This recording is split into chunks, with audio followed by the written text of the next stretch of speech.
and welcome to Black Cats Chat, the international fans podcast for Sunderland FC. My name is Lee Thurkel.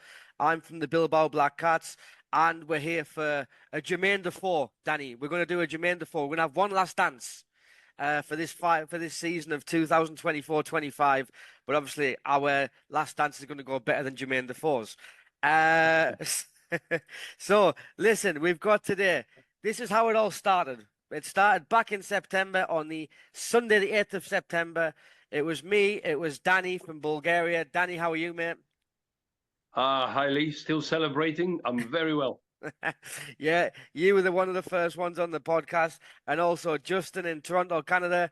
Justin, great to have you back. And do you remember that first podcast we did? Hazily, yes. It seems like only yesterday, I'm sure. Yeah, well, good to be back.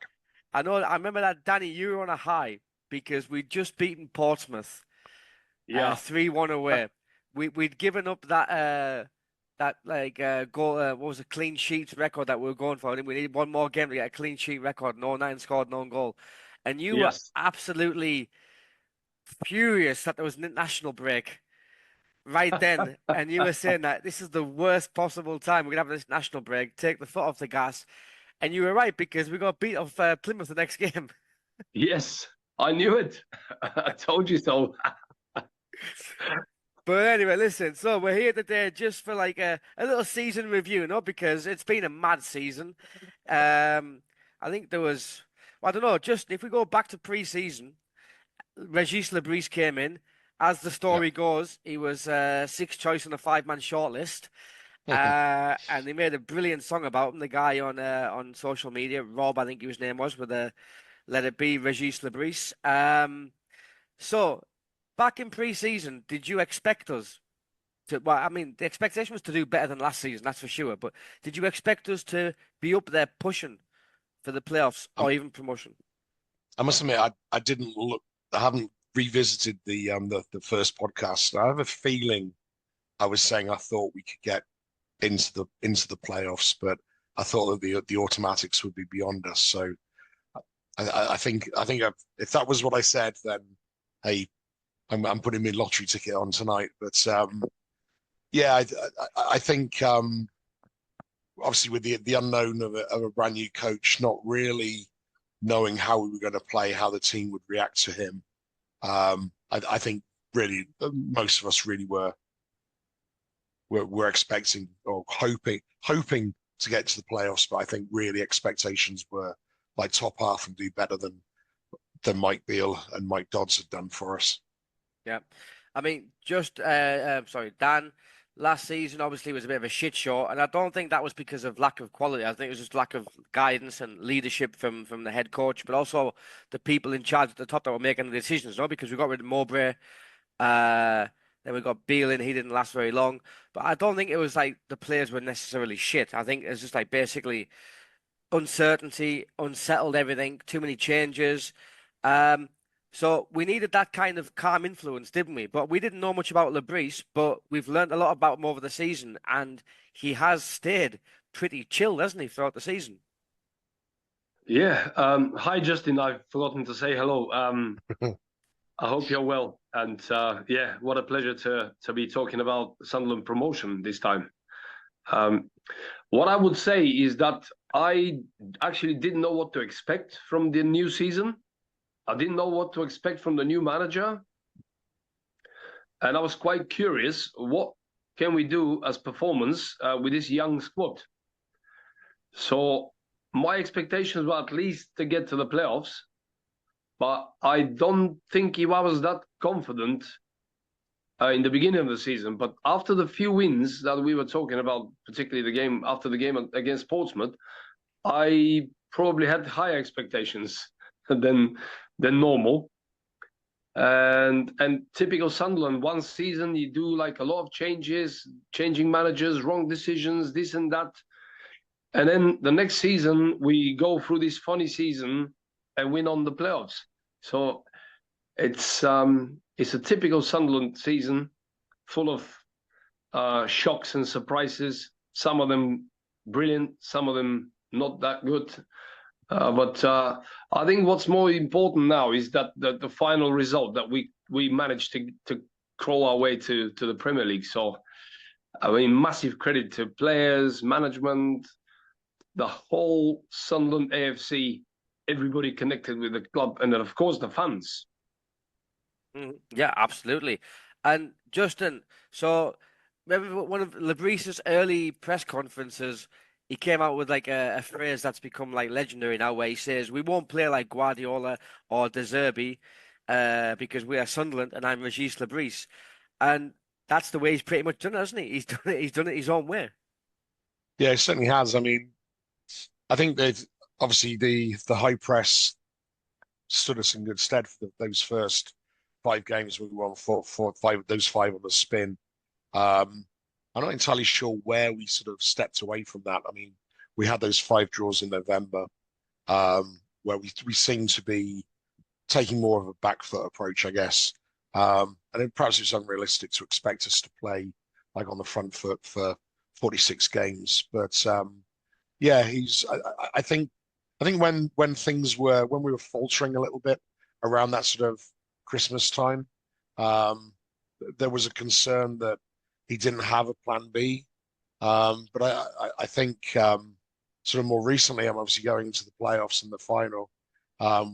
He's shown that we have both a plan B and a plan C. So yeah, I think all credit to him. I think he's turned out to be an unpolished gem for sure. Yeah, I mean, Dan, you know what pre-season's like. I mean, pre-season you play a couple of games and then you get beat off Gateshead 2-1 and everything's like all doom and gloom. We're shit. We go to Spain and we play 2 games in Spain. I was there. The highlight of the trip was Luis Jamir Semedo scoring a screamer while I was having a piss. You know what I mean? We get a draw against Nottingham Forest. We scrape a 2-1 win against Eldense, who've just been relegated from Spain's second division. And then you get beat up Bradford. And it's just like a lot of fans didn't really have that hope. But the start really shocked us. And we have to remember that at the start of the season, we started with Jack Clark in our team. And he played the first match, and I think he scored the second goal against Cardiff away. And then obviously we lose our talisman in a way.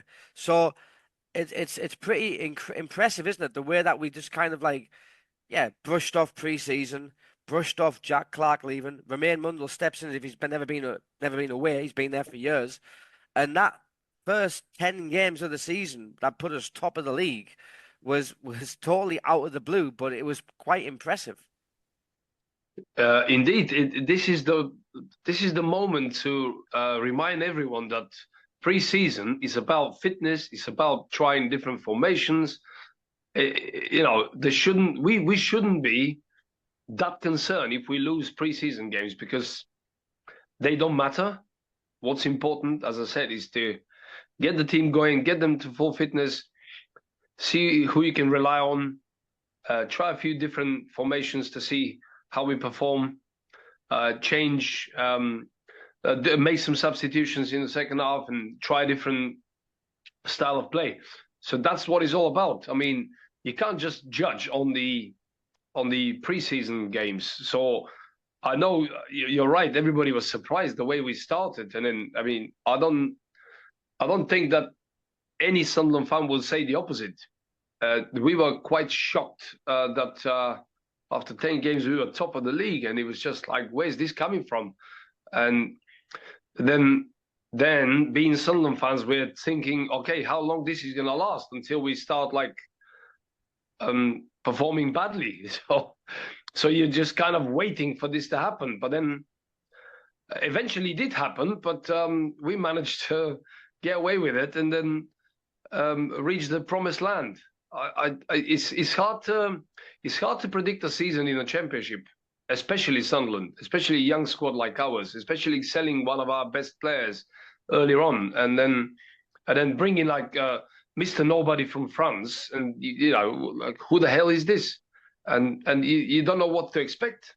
And we were very, very surprised and obviously glad that this happened that way. Mm-hmm. And I like to be proven wrong when I'm negative by Sunderland manager or player, I would take that any day. Absolutely, yeah. I'm probably in the same boat as you. So, Justin, we mentioned it before then that we had that great start. We were first, but we have to remember that I don't think we were ever below fourth position, and I think that's right throughout the whole That's season. correct, yeah. Yeah, Yep. and but obviously we had that dip you mentioned before, like in November, where we had that period of 5 draws in a row. We lost to Sheffield United the following game, and then we had didn't have the best of like Decembers. Was that down to, you think, the change of style that we played? And why do you think we had that change of style? It's hard to pinpoint it, isn't it? I mean, a lot of people have said it coincided with Dodds leaving and Ribeiro coming in. I honestly don't know. I mean, it's something obviously changed. Yeah, it's hard to pinpoint exactly when that happened. I mean, really, after the Plymouth result, we were on a good run, but it wasn't obviously as stellar as it had been at the very beginning. And then, like you say, after November going into the new year, it got a bit worse. So the results weren't as good as they were. I think we definitely moved away from, as I said before, that sort of front foot sort of high press into more of a low block and sort of more of a counter-attacking style.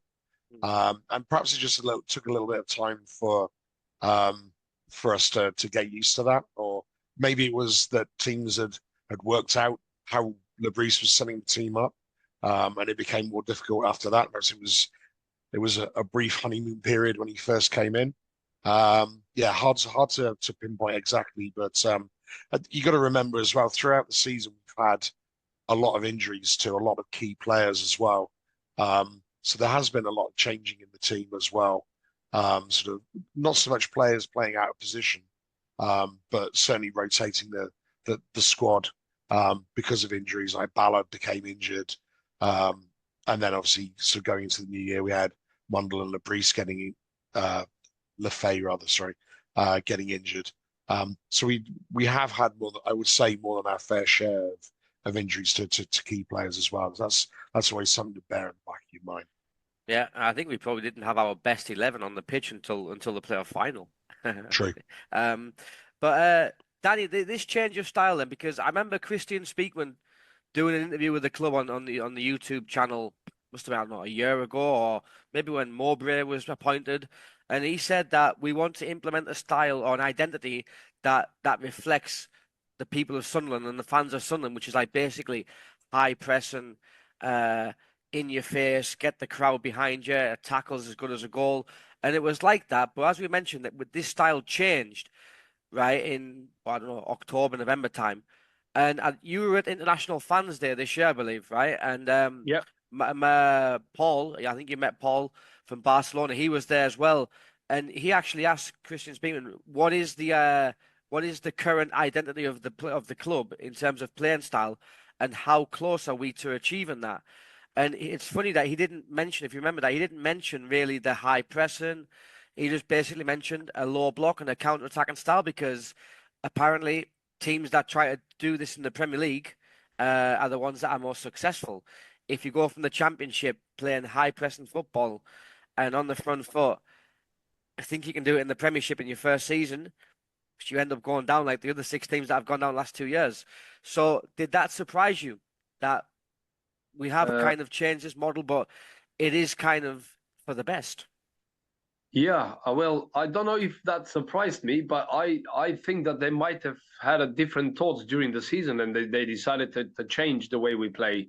Although I did enjoy the first half of the season where we were playing attractive football and killing games off and scoring fantastic goals. Obviously, it's more entertaining, but they must have thought that we need to be more successful rather than pleasing the eye. So maybe there's truth to that you need to be more pragmatic. Like, it's important to win games. How you win them, nobody remembers. Obviously, the main aim was to get back to the Premier League. And then, if you guys remember, he said 5 years ago when he joined, he said, we've got a plan, working on a plan, 5 years plan to go back to the Premier League. But guess what? It's the 5th year now. So it's like he's done it in four, isn't it? Like, it's like we're entering the fifth year of this season, I think. Yeah. yeah, actually, yeah, he's done it like a little bit earlier. So Yeah. we that none of us can moan about it because the final result is there, and I mean you've got to adapt to changing the way you play during the games, during the season, depending on the injuries. If you've got like a few players, certain players available, then you might change your style of play because of them. Then if you've got them back, then you can try something different. Perhaps this is what's important, to have a manager who can switch to different formation, different systems, and change the tactics. As you said, we had like different approach for the playoffs semi-final, and then for the final. And it was good to see that he's made the right substitutions, especially for the final, because this is what won the game for us. Yep. So we've got to pay him the credit he deserves, because it's hard to do that under pressure. yeah, absolutely. And Justin, I mean, listen, we did finish fourth. We were in the automatics for a good chunk of the season. I mean, if we look back to the games that we played against the other top three teams above us, we didn't look out of place at all, because we beat Burnley early in the season 1-0. We got a last-minute equaliser against Leeds 2-2. The Sheffield United away game was very close. We beat them at home 2-1. So it was after January where we got over that kind of bad spell, November, December, where we actually started January quite well, because we beat Sheffield United at home, we beat Portsmouth, we drew at Burnley, we beat Derby at home. So was it? I don't know. What's the word I'm looking for? Was it like a little bit disappointing of how we tailed off from the automatics, or was it just a case that we just didn't have enough in the tank to get us there? Yeah, I mean, I guess a little bit disappointing. I mean, like you say, I don't think we really looked out of place against any of the teams that finished above us. I thought Leeds looked a different class.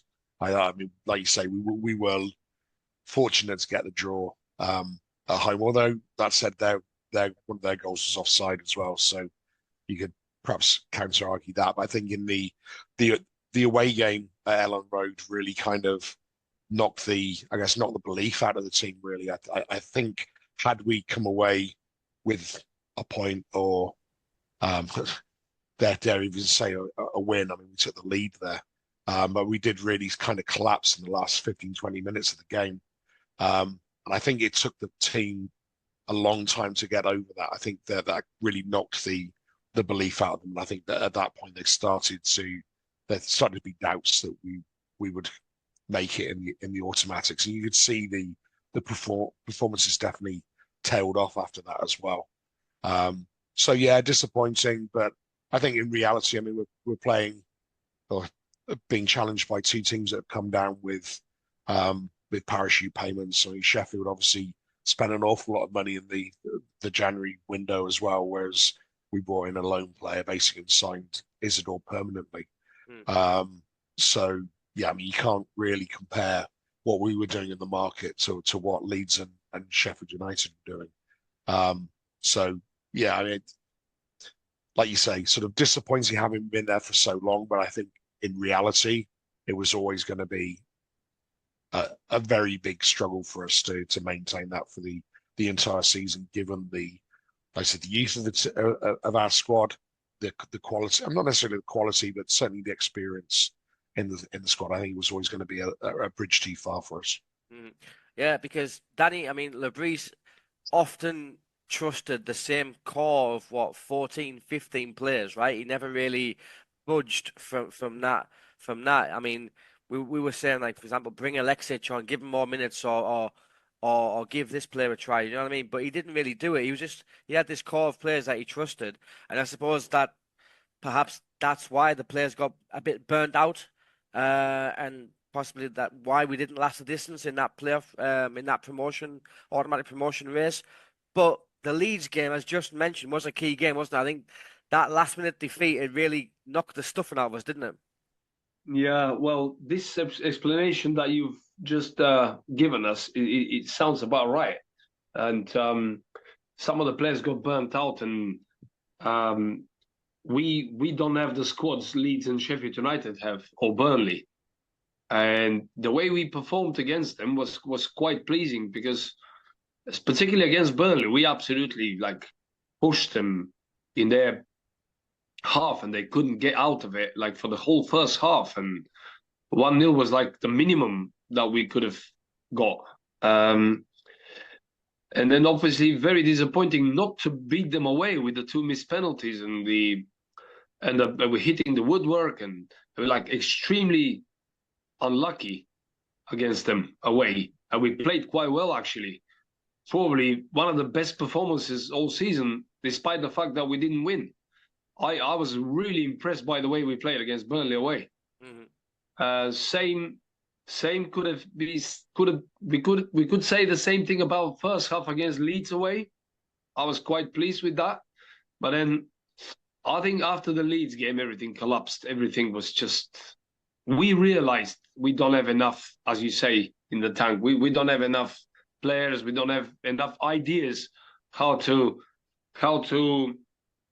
challenge them, how to keep the pace. And I think this kind of settled us for the playoffs. And we were like, okay, well, let's make sure that we get the playoffs this time. Mm-hmm. And see what happens. And thanks God for that. I mean, Sheffield United away was another good performance by Sunderland. We were just unlucky, like missing the penalty and conceding like a silly late goal. And we were like equally good as them until certain period of the season, mm-hmm. where things went obviously clear that we're not going to be able to do that. And then I think pretty much that probably helped us to settle into just accept the fact that we're gonna be in the playoffs. Yeah. So I mean, Justin, we do talk about that Leeds match as a key moment, no, the 2-1 defeat, but like obviously we did lose straight after to Hull at home 1-0, which is when like the Patterson and Roberts misunderstanding happened. But after that, we actually beat Sheffield 2-1 away, and we bounced back with a 2-1 home at Cardiff. So it was always kind of like it's on, it's off, it's on, it's off. Then we had the draw against Preston at home, and obviously they wasted time, like pretending to be injured. It was terrible. And then Romain Mundle came back from injury and scored that worldie. And you thought that might give us a little bit of a boost, but the next game after that, Justin, we got hammered 3-0 at Coventry. And Bris actually said that was the last game before the national break, that, the players were really leggy that day. They were really tired and we needed a break. So was that the moment that you thought it was over, the automatic push after the Leeds game, or did you have a little bit of hope because of the Sheffield, Sunderland, the Cardiff games? Yeah, it was. I mean, as Danny said earlier, it's been a weird season in that regard, because every time one of the teams looked like they were pulling away, they would manage to screw it up by losing to somebody far down the table who they would have been expected to beat comfortably. We did it. Leeds did it. Burnley did it. Sheffield did it. So there was always that. I guess after the Leeds game, there was less of an expectation that we could do it, but the bastards kept reeling you back in and sort of making you believe that maybe it was going to happen. But I mean, Coventry for me was like the low point of the season. It was a terrible team performance, and just like nothing went right for us that day. And we did look very, very poor. So I think that was the one where you were resigned basically to the playoffs. I think we were done and dusted by that point. But even after then, there was still the odd inkling that somebody would screw up, and it wasn't going to be wasn't going to happen, and playoffs it was. Yeah, no, and like Danny, after that Coventry game, we had the international break. We came back and we played Millwall at the Stadium of Light, beat them 1-0, beat West Brom away, and then you're thinking, Jesus Christ, it could be back on again. And obviously we have that the Norwich game away, draw 0-0. I think it was at International Fans Day was the Swansea game, and we lost that 1-0. and then we just go on this like terrible run at the end of the season, 5 defeats. and yeah, and everyone and people say like those games were meaningless. I mean, looking back now, it does seem that, but I mean, you look back at the just after the Coventry game and when we played Millwall and West Brom, and you get 6 points from six, and you go to Norwich, who haven't got anything to play for really. You think if you can get another 3 points there, you might still have a chance. But I think, yeah, those 5 games that we lost on the trot, people say they were meaningless. We were just preparing for the playoffs. The players knew what they were doing. I don't think we did. I think like we did struggle. I think the players struggled, and I think we've actually pulled it back and done it the hard way because it would have been much easier going into the playoffs with momentum, I think. Well, as you said, I remember well that there was like either Sheffield United or Leeds that had a couple of defeats unexpectedly, and you're thinking, well, let's use our chances now. But then we follow them all the time. When they seem to be losing, we lose as well, or like get a draw. So we never managed actually to put some real pressure on them. And I think during the season we had like quite a few moments to do that. We always fail to do it. And then I'm thinking, well, there's no way we can do that. You know, like automatic promotion just seems like unrealistic.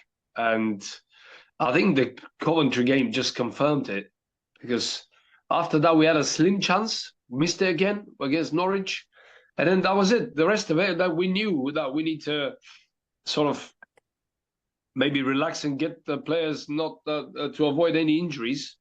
And perhaps it's just a mental thing that they switch off automatically. And it's not nice to lose 5 in a row, for sure. Our neighbours Newcastle know how it feels. But the thing is, like, it brings the confidence down, and fans are, like, losing their patience, and they're thinking, well, how can we go into the playoffs with a form like this? And you start to doubt the goal-scoring form, the defense. Goalkeeper had a few like sort of mistakes, and you're thinking, now, is this the way we approach the playoffs? Certainly not. But then, as I love to say, they proved us wrong. Fantastic. I'll take it anytime. Yep. So, like, Justin, I mean, those last 5 games, I mean, you could say that there were slight rotations. I think the most rotations or changes came in the Blackburn game, where he made a lot of changes, and I think that was probably the best performance out of the 5 games when Harrison Jones played and Tommy Watson, I think, played, and Joe Anderson played, Hjelde played. Actually did all right. But there were some ugly scenes, weren't there, in the Oxford away game at the end of the game, because Bris actually came out and said, right, we're going to treat these last 2 games and we're in playoff mode. And he put out his best 11. And we got beat possibly up there with the Coventry game as one of the worst performances of the season. After the match, the fans were kind of like abusing the players. The players got a bit upset. Was that kind of justified by the fans to react like that, just like to give the players a little kick up the arse and say like fucking come on, listen, we know that we got the playoffs, we're in the playoffs, but like still, like, you cannot play like this. Yeah, I mean, I think you're right. I mean, I think the players had switched off. I mean, you got to remember that those 5 games we lost, even if we'd won them all, we would have finished third. We wouldn't have made the automatic still. So it was very much out of our hands at that point. But yeah, I think the messaging that came out from the club, so Bris, Dan Neil came out and said it. I think that this is where the sort of rubber hits the road. We're really going for it now, and to turn in yet another shite performance, I think sticks in people's throats, and I think that was the reason why people were upset more than anything else. I mean, obviously, nobody likes to see your team lose and to play against a team, to be honest, as bad as Oxford, and play that poorly. But yeah, I think it was as much the expectation had been set already by those messages that came out of the club. I mean, I'm not sure really they could. Not sure it would have been any better if they turned around and said, "Well, we're just going to bin it off for the next 3 games." because I would imagine people would have been a bit upset by that as well. But I mean, that was essentially what had happened. They knew they were going to finish fourth, so it didn't matter what they did, and the performances reflected that essentially. So yeah, I think it was just poor messaging out of the club on that one. Yeah. And then Danny, obviously the playoffs begin for the last 2 months of the season. Everyone's saying, "Yeah, playoffs it is," but we don't want Coventry. We don't want Coventry. We don't want Coventry. Who do we get? Fucking Coventry. Exactly my thoughts. I was like praying not to get Coventry, and the way things were, like you go like every week, what's happening? It's like it's going that way. But I was particularly disappointed with the last game of the season at home against QPR, because you're thinking, okay, this is the last home game, bar the playoffs, and you need to put up a performance for the fans. You need, like, it's the last home game. You just need to pick yourselves up, and And QPR were playing for nothing. They were safe. They were a poor team. They were up for taking. What happened? We lost again 1-0. It was very frustrating for me. Last game of the season, you need to do that. Talking about Coventry, I mean, before the playoffs were like certain for the other teams, we all prayed not to have Coventry. But then I am so glad we did, because I couldn't wait any longer to beat Coventry, especially in an important game like playoffs. And you know about the statistics, about 40 years we haven't won away to Coventry, which we've got. Then this Malik equalizer against them to qualify for Wembley. I mean, that is priceless. And what a better, like, it couldn't be happening to a better team than Coventry. Oh yeah. I mean, listen, we've had some fucking encounters against Coventry the last few years, haven't we, Justin? I mean, if you go back, was it the 2000? Well, I don't know what year it was. 2019, the first season in the League One, when we lost 5-4. 5-4. I think I was in Mexico, and I was checking the result on my phone, and it kept buzzing. I was like, "What the hell is going on?" Like, going that way, that way, that way. I was celebrating. Then I was like, "Oh, it was so crazy. This was crazy, crazy game." Yeah, and I remember that day. Well, I was at a birthday party, my kids, and they were just like fucking shouting and screaming on a bouncy castle right in front of me. And I remember the same, basically jumping up and down. But yeah, that was pretty much Jack Baldwin's funeral, wasn't it, Justin? That game. Oh God, yeah. Proper That was about the crazy only good League thing One that, game. yeah, it's about the only good thing that came out of it, wasn't it? It was we didn't see Jack Baldwin again. But, yeah. But yeah, on that note, Justin, I mean, everyone was saying like, oh, like the Dan Ballard goal, best moment of the season. But obviously that was eclipsed, wasn't it, at Wembley? Yeah, Wow. absolutely. Yeah. I Yeah, mean, no arguments about that one. There's a few actually that you need to we need to mark, but I'm not sure whether it's Dan's Ballard or Tommy Watson, because obviously Tommy Watson wouldn't have scored if Dan Ballard didn't score. So we must give it to Dan Ballard, I think. Yeah. No, but anyway, listen, talking about the Wembley experience then, Justin, you spent like a fucking arm and a leg to come over. I think you spent, was it like a thousand and a half, if you don't mind me saying? At least that, yeah.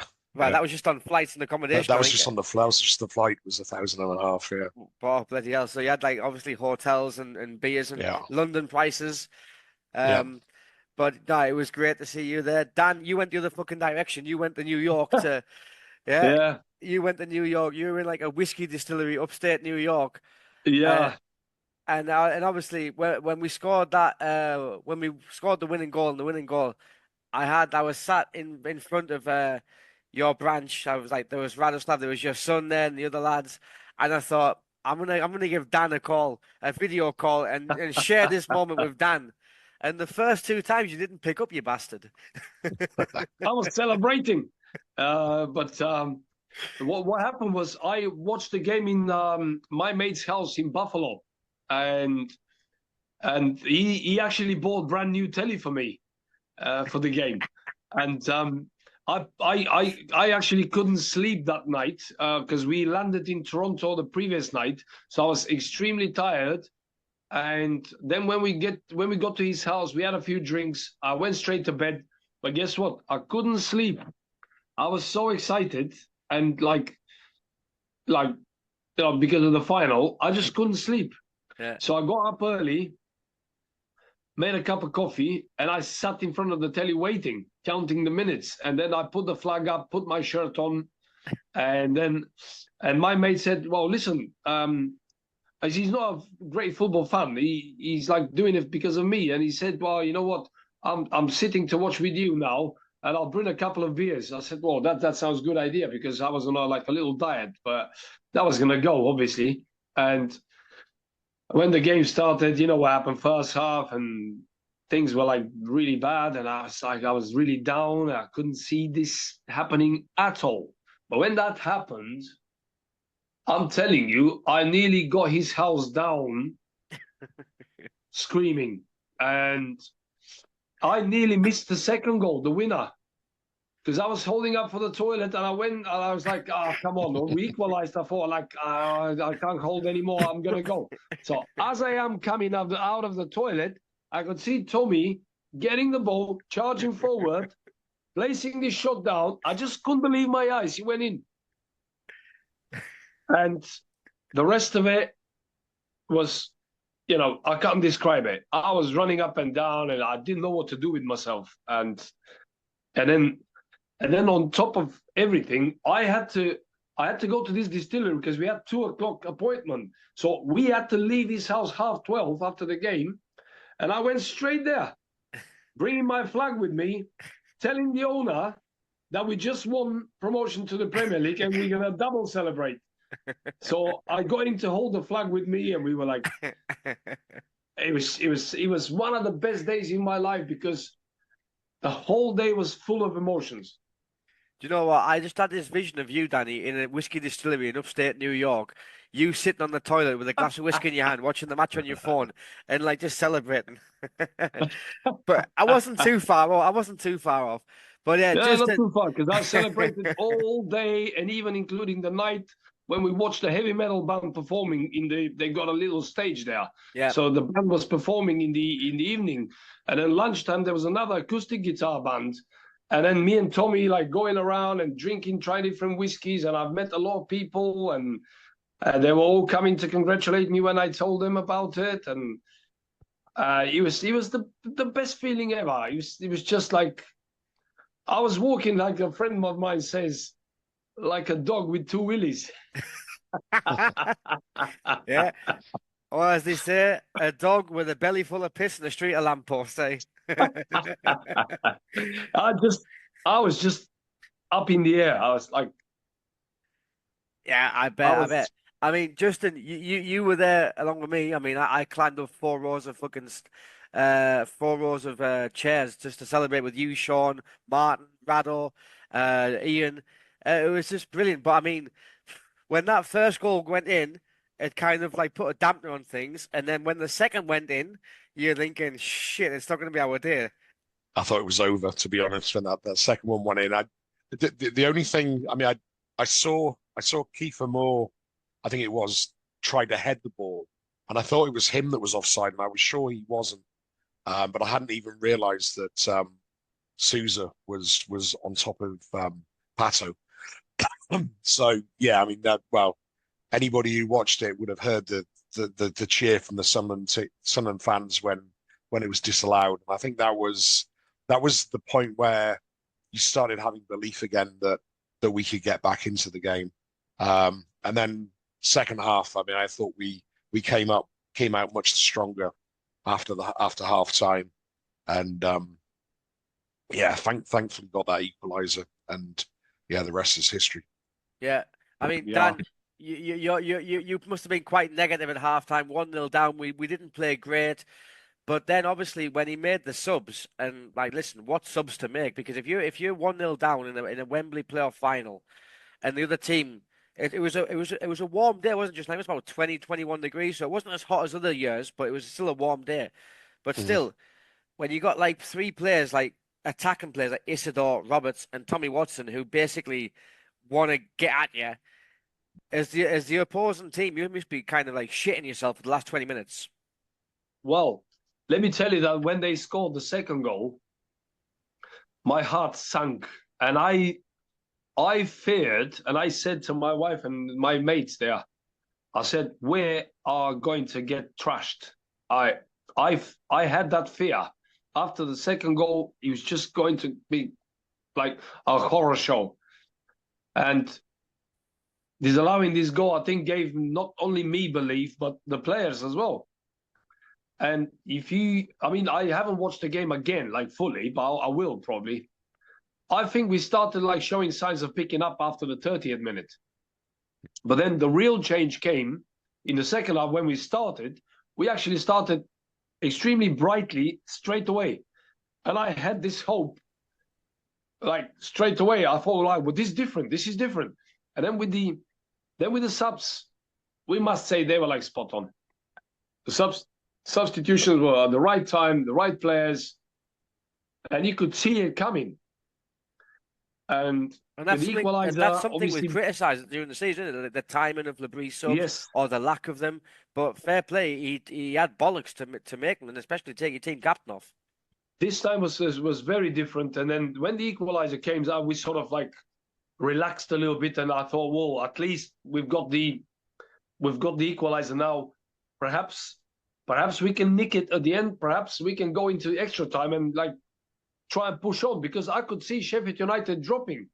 They were like sort of more defending. They started making mistakes, and I mean the players can feel that as well on the pitch. They can see that the opposition is like sort of in a shock a little bit, and thank God they made this mistake in the 95th minute, and we managed to score it. And then I was thinking, well, because you're a Sunderland fan, you're thinking, don't blow it away, don't fuck it up, don't bottle it, keep the ball, keep possession, like murder them, like spit in them or whatever, just keep them away from our goal.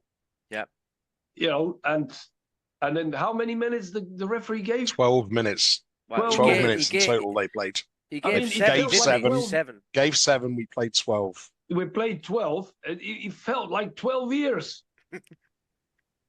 It was just, I was like, blow that whistle, man. Please, listen, don't stop torturing me. Just on my Ender's goal, like that gave us real belief, because the raw was amazing. But like, I mean, it's only when you watch the replay on Sky Sports or television, you see when they focus on the players and the fans of Sheffield United, they've got their head in their hands, they're like t-shirts over their head. That killed them, didn't it? Because they thought they had it in the bag. Absolutely, yeah. I mean, it really knocked wind out of their sails. They were, I think, when Mayanda scored, one of their centre backs sort of wellied the ball into the net, and you could kind of, like you say, you could just see that the team sort of lost their belief at that point. And then there were a couple of, I mean, they did have a couple of chances to break after that point, but didn't really do anything with it. And then Hume's tackle on Brereton Diaz was just kind of, I think that almost won the game for us, to be honest. You could kind of see like the Sheffield United players were just like shit scared of certainly going near Hume, but they were nowhere near as intense in their closing down as they had been sort of earlier on in the game. So yeah. I mean, Dan, when the referee announced like 7 minutes of added on time, I mean, for us in the stadium, there was a massive roar because we were on the ascendancy. I imagine you were thinking like, fucking hell, I hope we score because I've got to go to the distillery. Well, I did hope for that, because I needed to leave like as early as possible, and it's only 1 hour and 20 minutes drive, but still, I just wanted it over, and what I didn't want was penalties. I thought everybody feared penalties, and I couldn't survive another penalty shootout with Sunderland, because it's just a bad record we had this season, missing 4 penalties, and it's just too hard to watch this. But let me tell you something. When I went to the Wickham final in League One, I missed the first goal because I was in the toilet.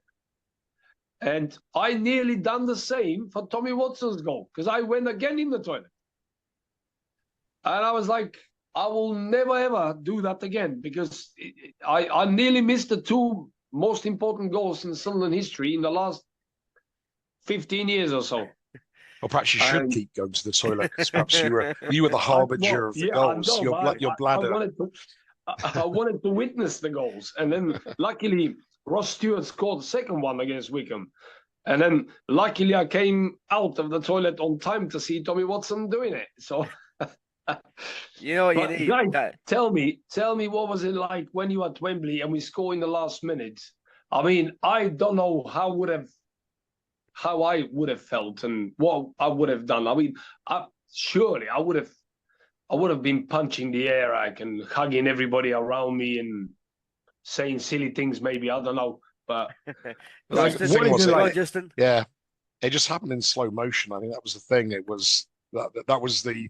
I think the most incredible thing was because obviously we were kind of in line with the shot almost, and as Watson hit it, it looked like it was going wide, and then it curled and it curled and it kept curling, and it was just, but it so slowly, and it was sort of like the goalie's going to get that, the goalie's going to get it, and then when it hit the net, it was just an explosion, just. So much emotion. I mean, I think we were shitting ourselves just a moment because like Paddy Roberts had lost the ball and it looked like Sheffield United had a counter on until Keith Moore played that back pass, didn't he? Exactly that. Yeah. And it was just relief, emotion. More than a few tears were shed. Hugging strangers. Just an incredible feeling. I imagine like for you, Justin, as well. I mean, it was quite pricey for me. I've had like an expensive year with my car and other shit I've got going on in my life. But it's been an expensive year, but I just didn't want to kind of miss out. And I thought like, it's expensive, but it's one of those what if moments. Like if you don't go and you win, it's like, fuck, I missed out. And I imagine it was the same for you, that it was expensive, but you thought... You see what I was thinking? I like, okay, these bastards are celebrating there because they witnessed this and it will stay in their memory for the rest of their lives. And for me, I watched it in bloody America on the other end of the world. I was gutted, but then people kept saying, well, you know what? You won because you're not there. But yeah, just I imagine it was like that for you, like it was one of those things where it was expensive, but you knew that you just couldn't miss out on it.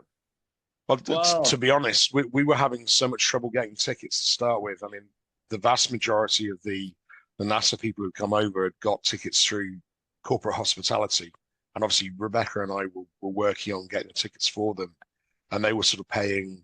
I think one guy paid £850 Jesus for a seat. But most of them were over £500. It was my 30th wedding anniversary on Tuesday, and on the Tuesday after the game, and I just said to the missus, I can't justify spending like almost like 1,500 Canadian dollars on a ticket. She asked me if I wanted to go, and I was like, well, yeah, obviously I'd like to go, but and I'd kind of sort of got into my head that I wasn't going. And then we were lucky enough to get some tickets through the club, and the missus asked me again, and I was like, shit, yeah, okay, I'll go then.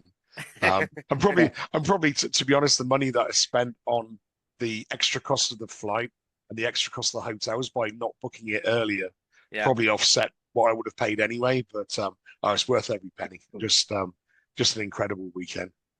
It was. Well, at least one Dimitrov was there, my son. Yeah, he was there. I had a consolation, like at least he witnessed that, and he's a young lad. He's going to remember it. He will be telling his kids maybe when I'm gone. So that's the thing that keeps me going, because I spread the word. We formed the fan club. We got followers. We got people who love the club. And I feel so proud about it. And then when you get success like this, like winning at Wembley, then people will talk about it, and they will say, "Oh, do you remember that Wembley win against Sheffield United in the last minute?" I mean, that's the thing that keeps me going.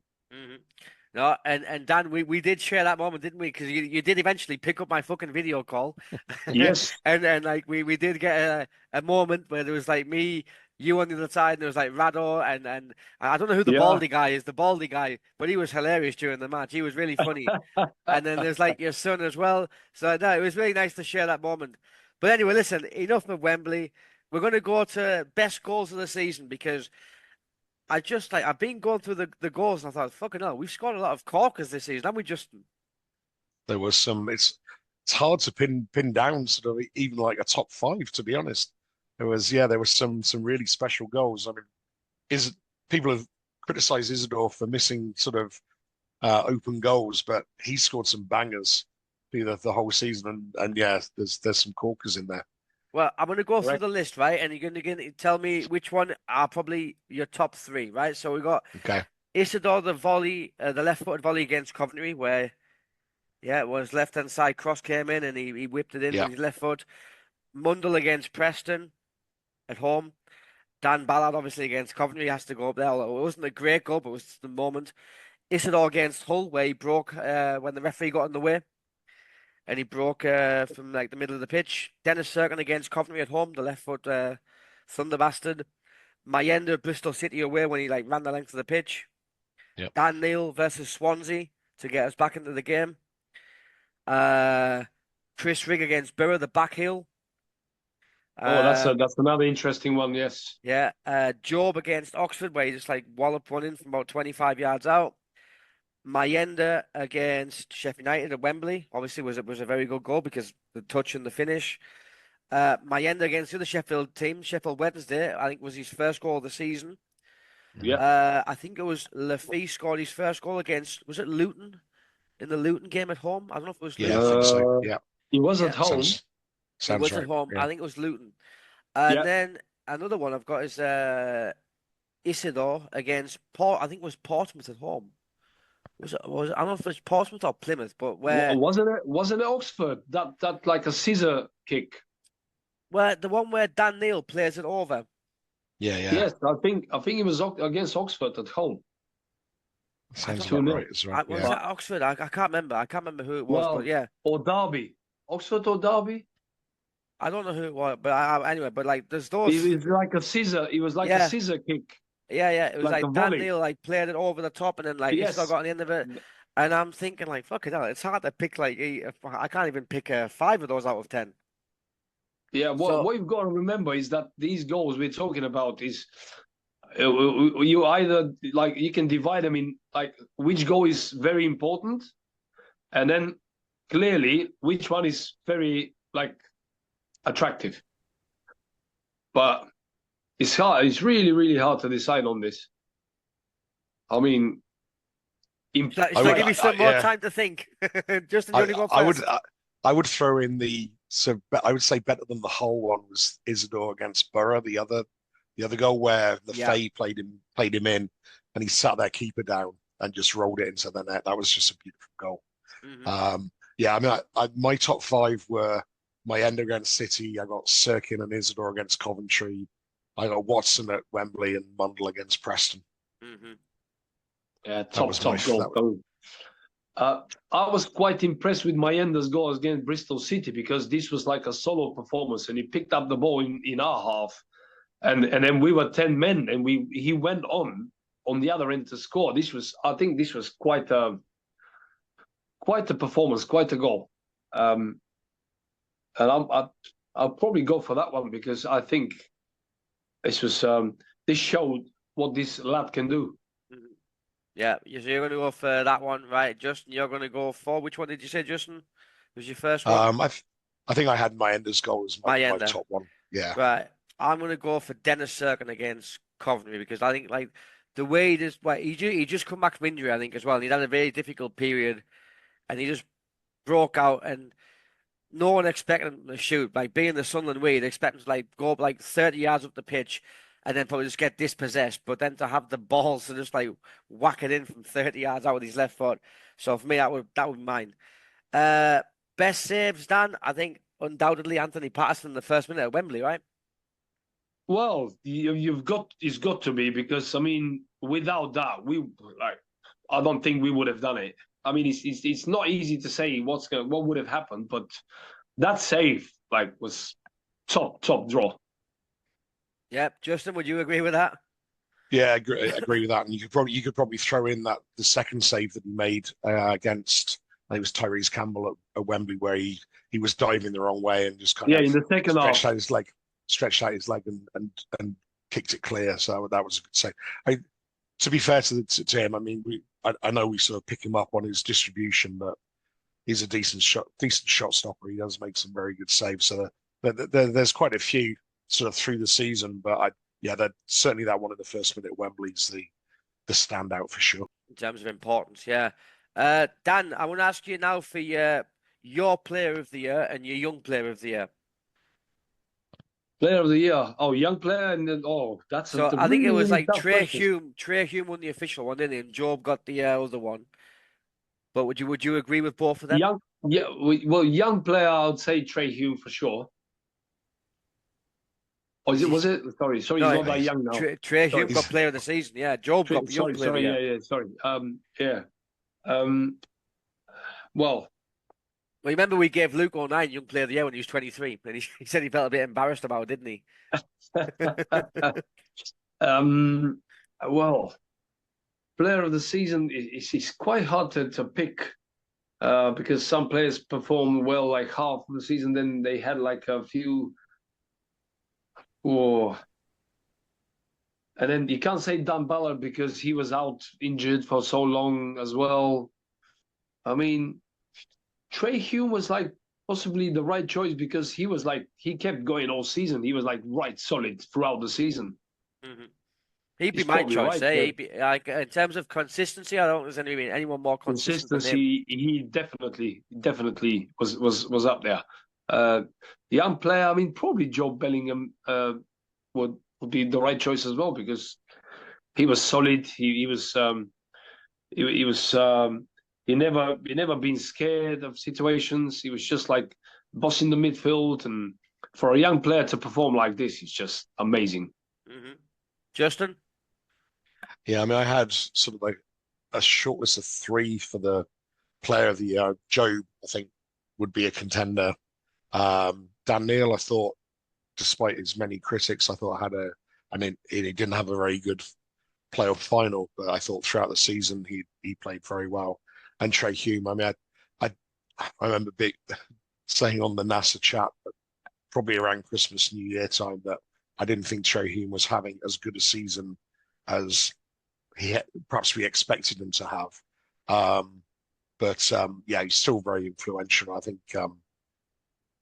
probably just about wins it for me. Young player of the year, I was going to go out and say like the youngest of the young players is Chris Rigg. I think he's had a solid season, nothing spectacular, but I obviously scored that nice goal against Borough. Played well, played out of position quite a lot, and sort of really looking forward to seeing what he can do next season. I'm sort of hoping that he has a step up in performance like Job did. Job had a similar sort of performance last year for us, but this season has really stepped up and become sort of one of the first names on the team sheet, I would say. So hopefully Chris Rigg can do the same for us next season. Yeah. So for young player, I've gone for Eliza Mayenda because from where he was last year, couldn't get a game at Hibs, to this year coming in, starting the season as our number 9, getting those 2 goals. Then he got injured, obviously. He came back. He had that rough period of Christmas where he had a couple of one-on-ones where he missed, but he just bounced back from it.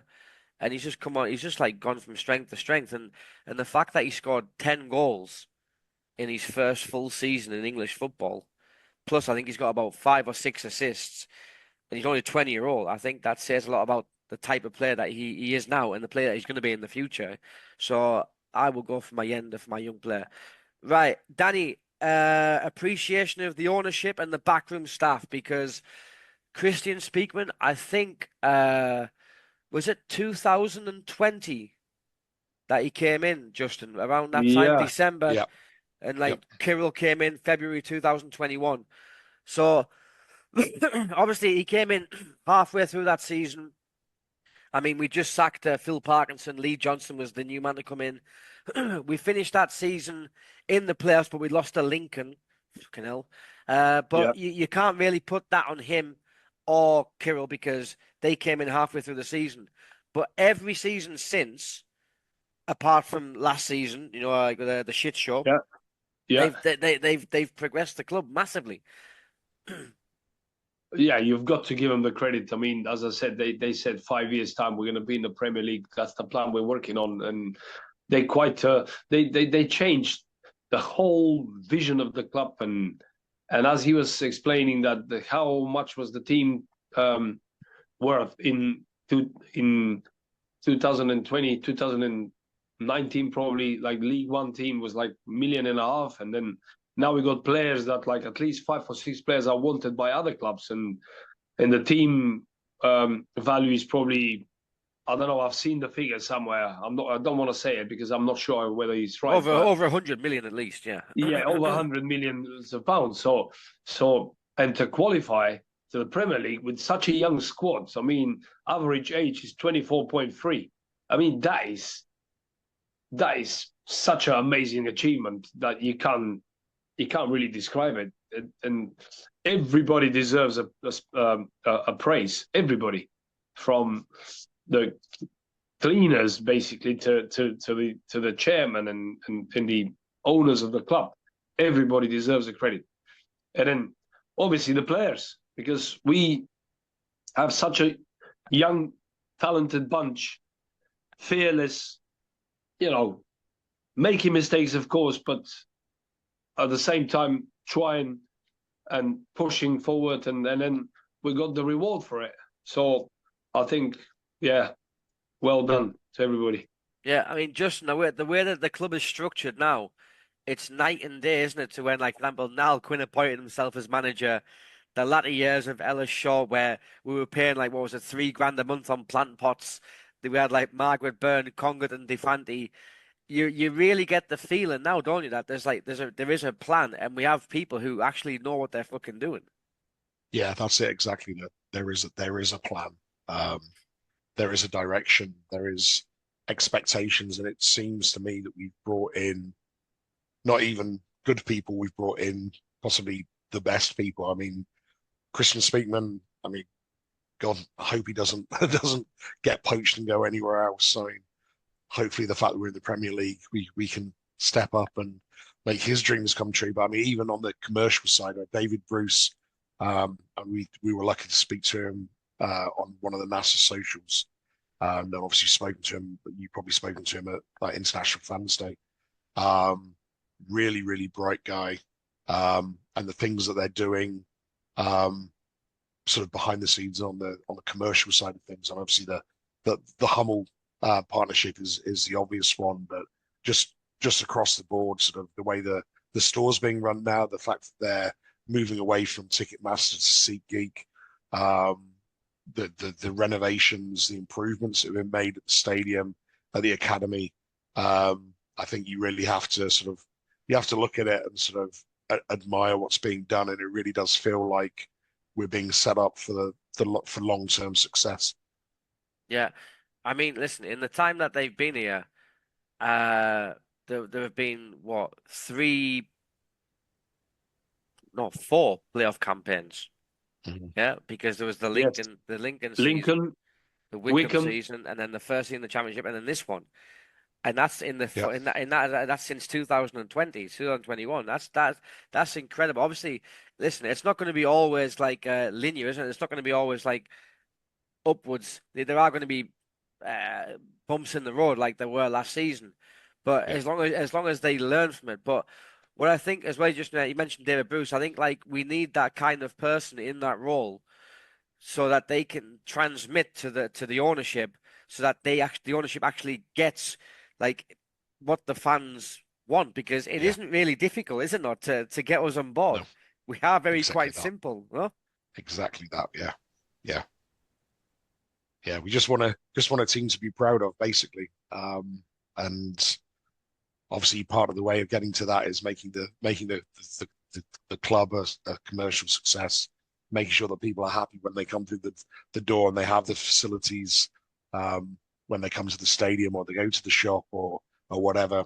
And yeah, like you say, there's going to be bumps in the road. I mean, Mike Beale was the most obvious one, but and obviously the Black Cats Bar farce against Newcastle.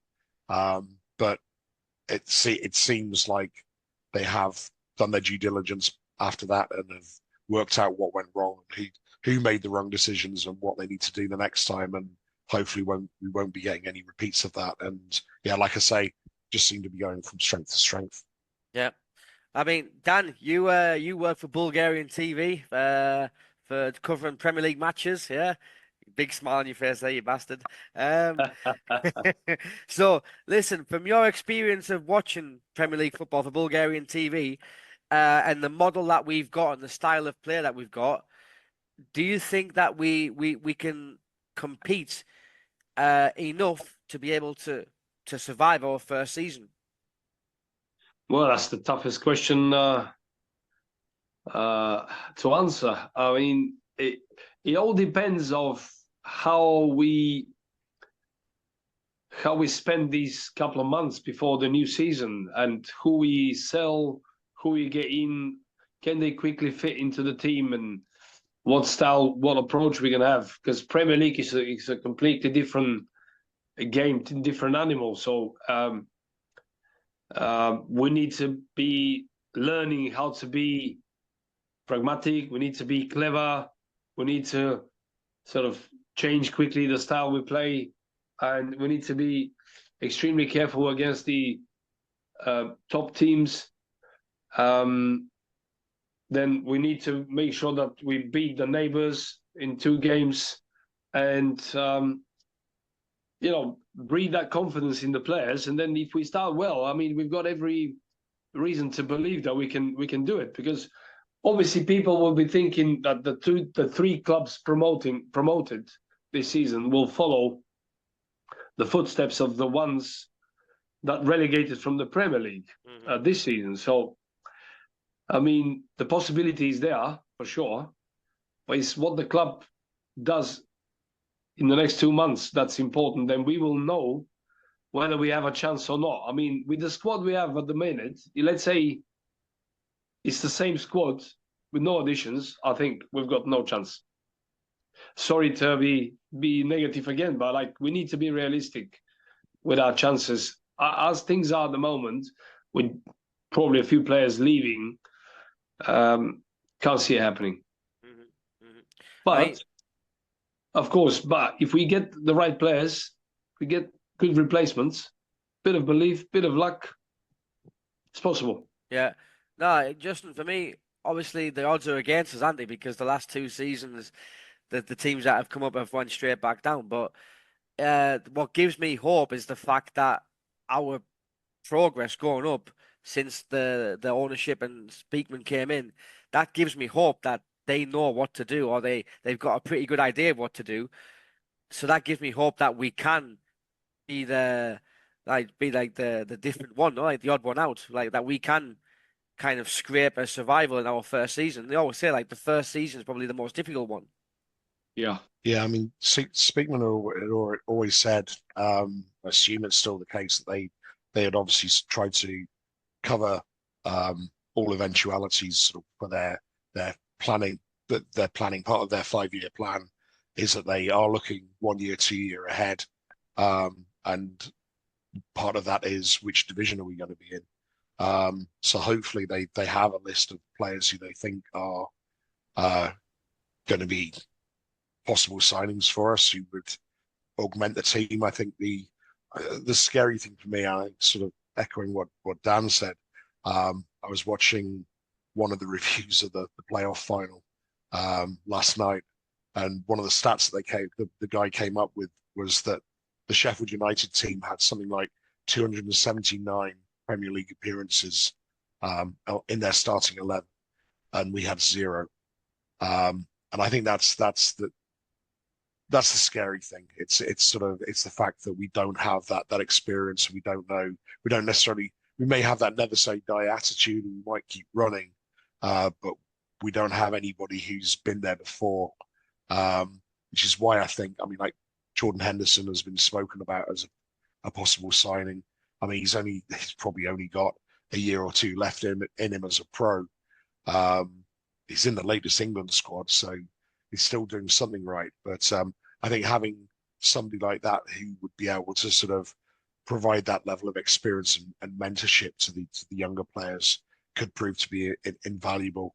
And I think the thing we need to be looking for, and I'm sure Speakman and the recruitment team are looking at it, is that we're no longer buying squad players to fill the squad, because we have a lot of players.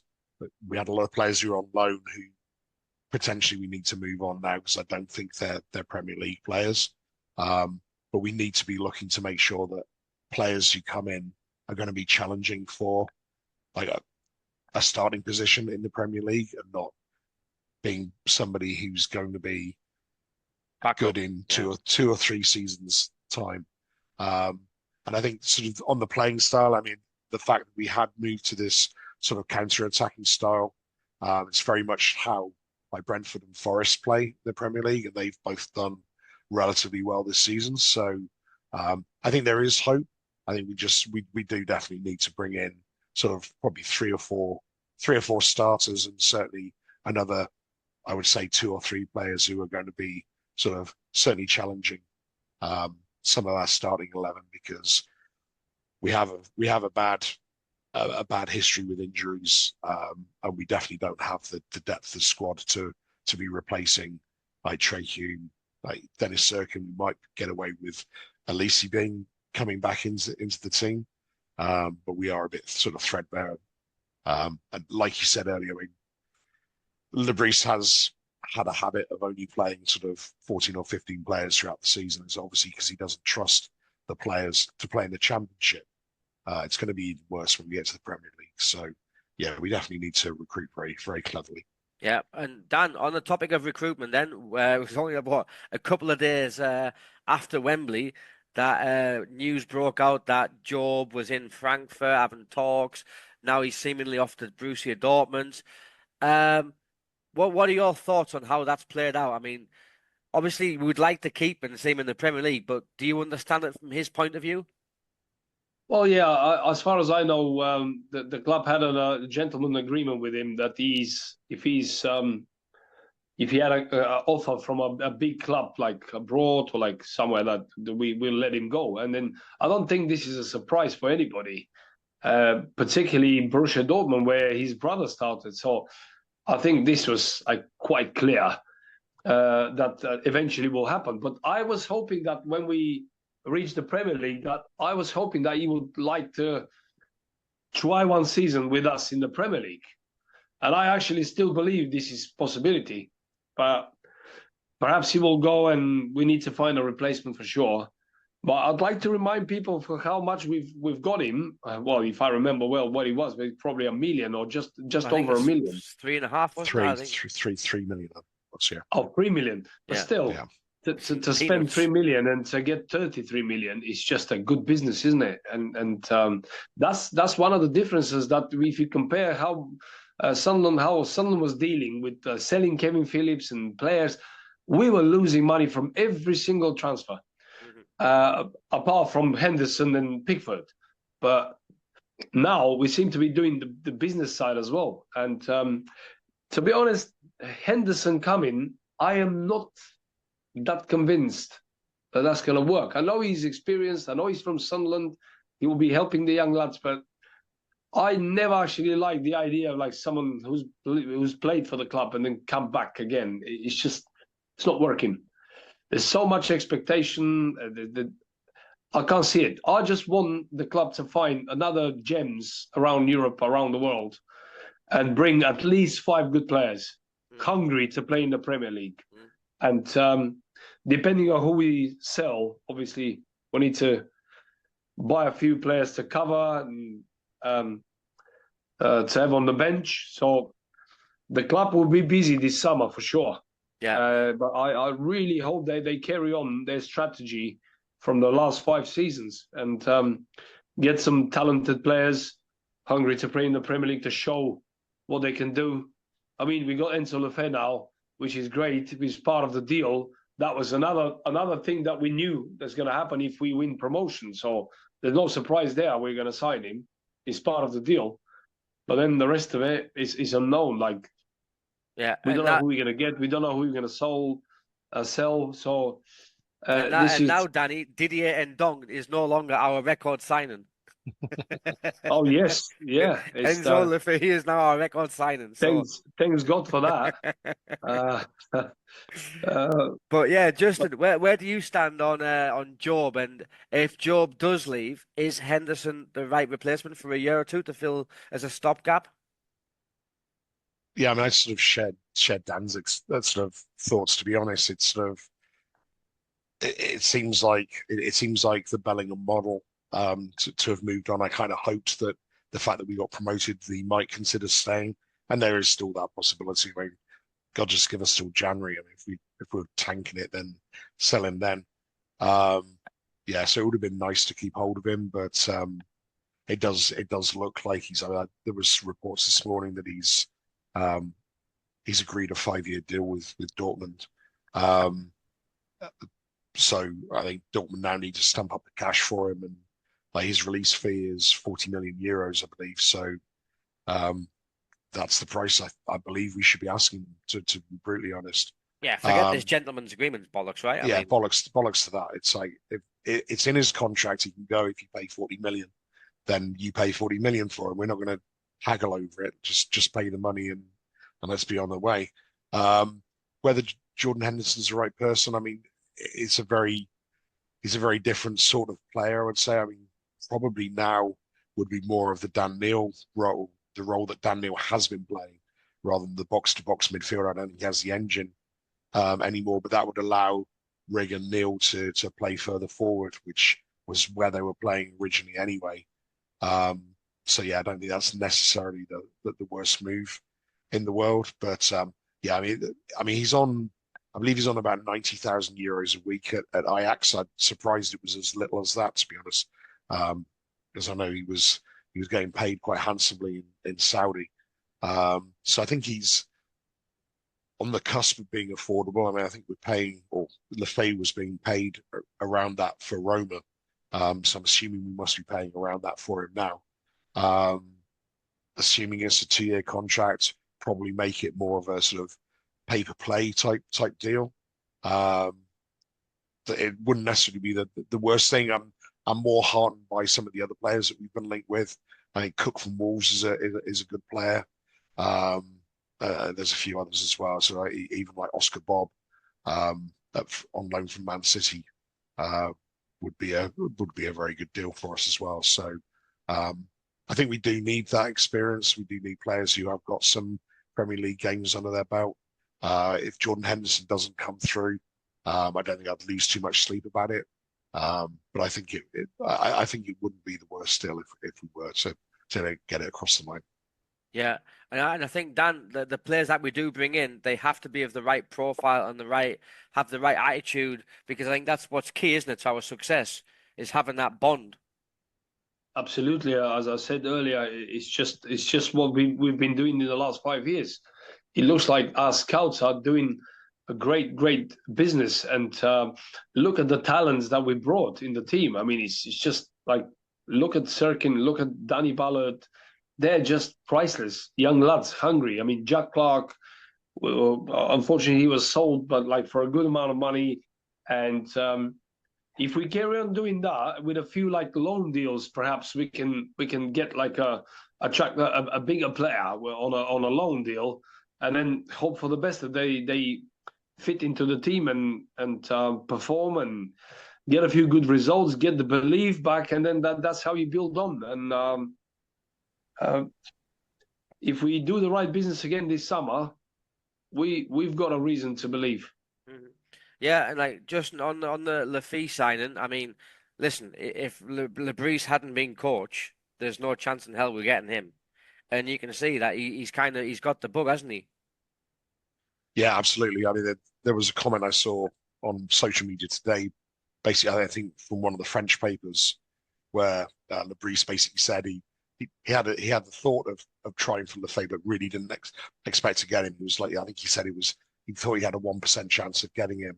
And then January came around and he had the chance to speak to his agent, and it sort of went from there. So yeah, and he, like you say, sort of along with Isidore, seems to have brought into the mentality of the team and the club. So yeah, hopefully he can get himself fully fit, because I mean he's only just come back from injury. Have a good pre-season with us, and hopefully we can play him in his best position, and make the most of his skills, because I mean he's some of the passes he's put through for Mayenda and for Isidore have been absolute peaches of passes. So hopefully there'll be a few more of those in the coming season. Yeah, absolutely. And all right, Danny. So obviously the club announced the retained list of the squad the other day. Obviously Tommy Watson leaves for Brighton. Yeah. Like best wishes to him after he scored that winning goal. I think that's Yeah, fair to what a say. way to say goodbye to the club and the fans, eh? Yeah. And we had two loans as well. We had Chris Mepham and we had Salis. Their loans have finished and they've gone back to their clubs.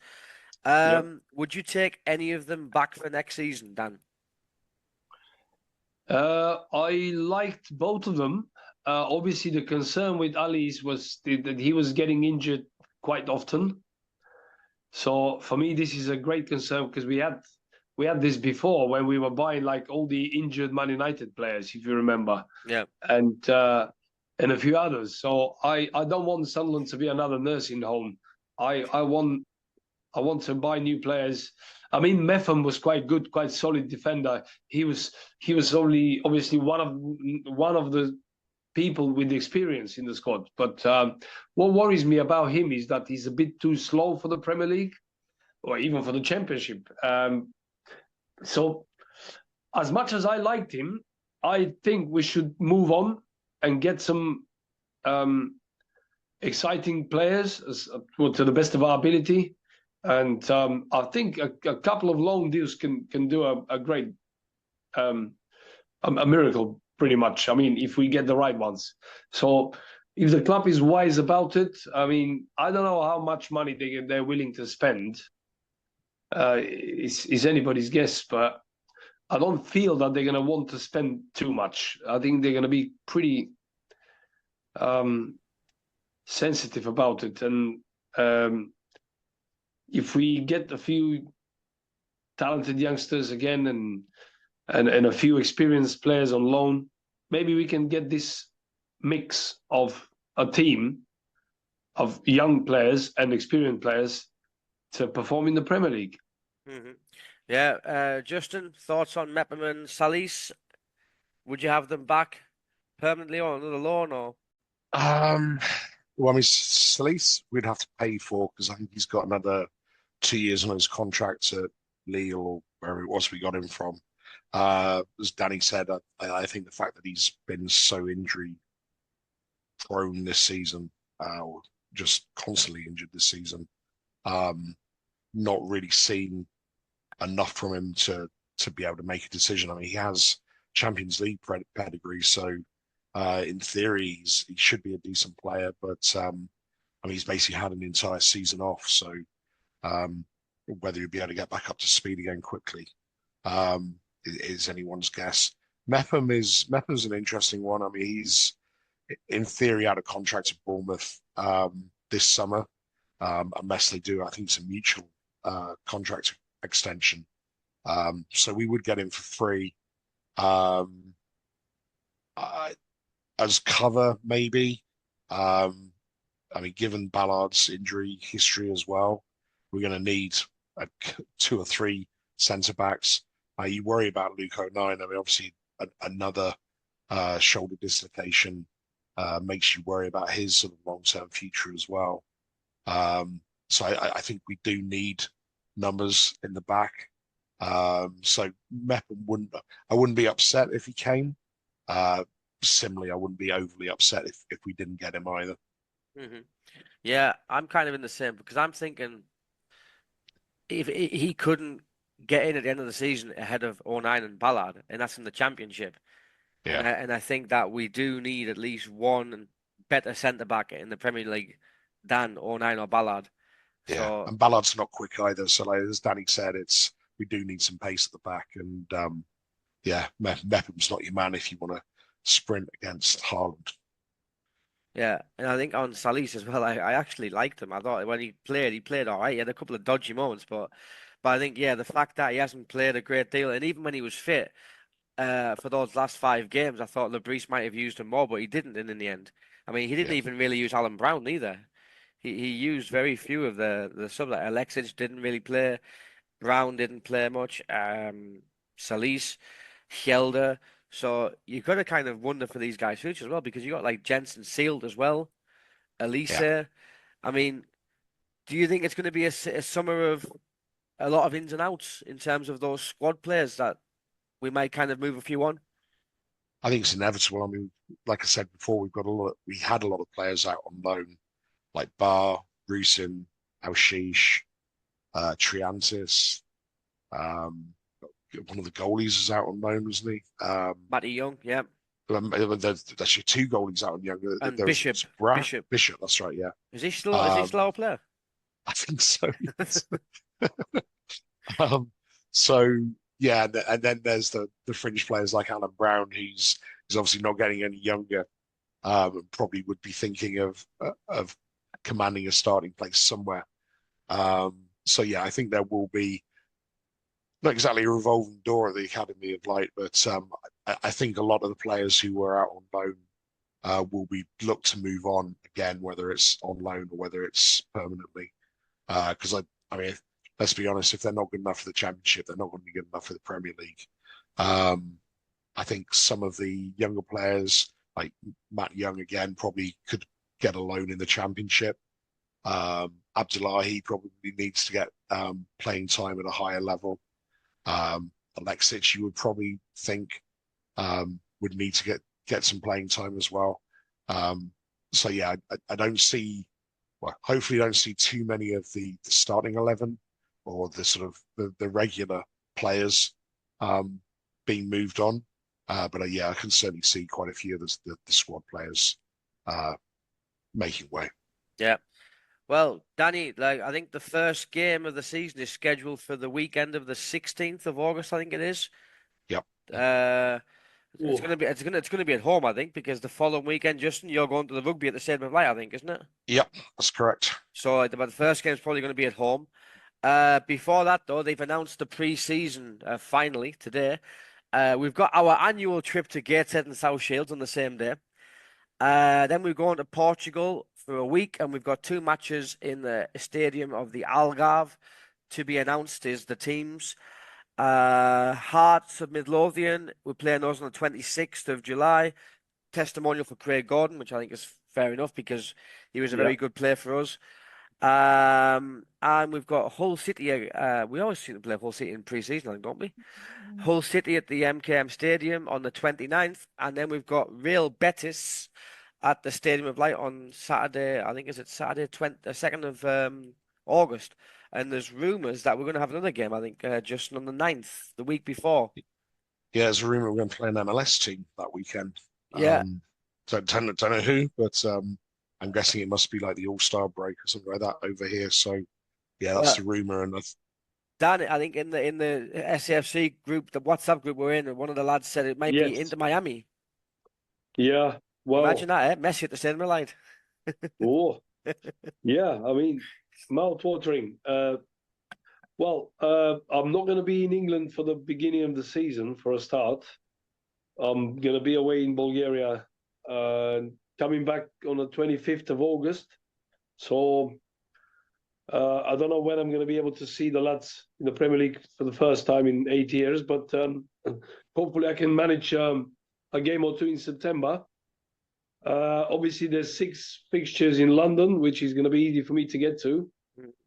And in terms of friendlies, I mean, it sounds good. Like pretty much the usual suspects that we play Hearts and for this great occasion, and the neighbours, Gateshead, and so on. I mean, pre-season is pre-season. We're going to try our new players. Hopefully, we're going to get everyone in by then, and then be prepared properly for the forthcoming season. And then hopefully we can perform and show everybody else that we are more than capable of surviving. Yeah. and surprise a few people.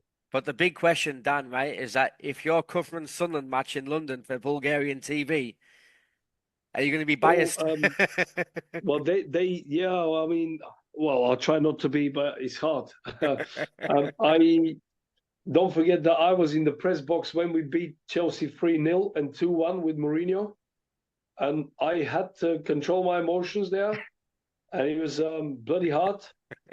And when the third goal went in against Chelsea, I just punched. I just didn't care. I was just punching the air, and like I didn't care what people say. But like, it's going to be hard because they are asking me to do more reports next season, particularly because Leeds have got like a Bulgarian player, Ruev, and also because they know my team, Sunderland qualified, so they say, "Well, it's going to be interesting. We want you more involved because there's going to be like quite a few games to cover." So I'm quite excited about it. You know what I think you should do, Dan? I think you should like wear your suit and your tie and your shirt, but underneath, have your Sunderland shirt on, do like a Clark Kent Superman, and just rip it off. I'll do something funny. Looking forward to it, man. Looking forward to it. Right, gents, we'll wrap it up there because we've done what, an hour and a half. Oh my God. I just want to say thank you to you both for being frequent guests during the season. And like you were the first ones to come on back in September last year when it was just like basically a wild idea and a wild project for me to get this International Fans podcast going. But this season we've done 66 episodes. 66 episodes, and not just in English but also in Spanish, which like people have managed to put up with me in Spanish as well. But it's been great to hear like your views. Justin, you've put me in touch with a lot of great people from NASA branch, and you guys are doing a great job there. Danny, the same with you and the Bulgarian lads. And it's always a pleasure to have you on, and I'm looking forward to having you back on next season. Fantastic. Thanks for organizing this, Lee, and giving us the opportunity. And yeah, it was always a pleasure to talk about our favorite team. Yeah, and Justin, we didn't manage to have that drink because Sean told me to go to a certain pub in London, and I couldn't get hold of him. Sean, and I couldn't get hold of him, so he said, "Yeah, we're going to the Nag's Head in Covent Garden." I was like, "Well, going to Nag's Head," and I tried to call him, and he didn't answer, and it was just so packed that I couldn't find you. I drank my pint and I went to Luton Airport. Yeah, it was a bit of a mess after the game, but yeah, it was good to meet you at the final. Even if it was brief, it was like a brief hug. You know what I mean? It was like a hello and goodbye. Indeed. But yeah. So I mean, this season we've had, I think, over 17 nationalities. I think we've had on the podcast this year, like in at least 4 different continents, possibly 5. And I think in total, shows you how famous Sunderland is getting. Yeah. And I think like we've had like over 30 people from all over the world contributing from 17 different countries. So hopefully we keep on building and we keep on doing it, and let's go again next season. So have a great summer. Have a great summer, lads, and see you again next season. And how are the lads? Always a pleasure. How are the lads? Cheers. How are the lads?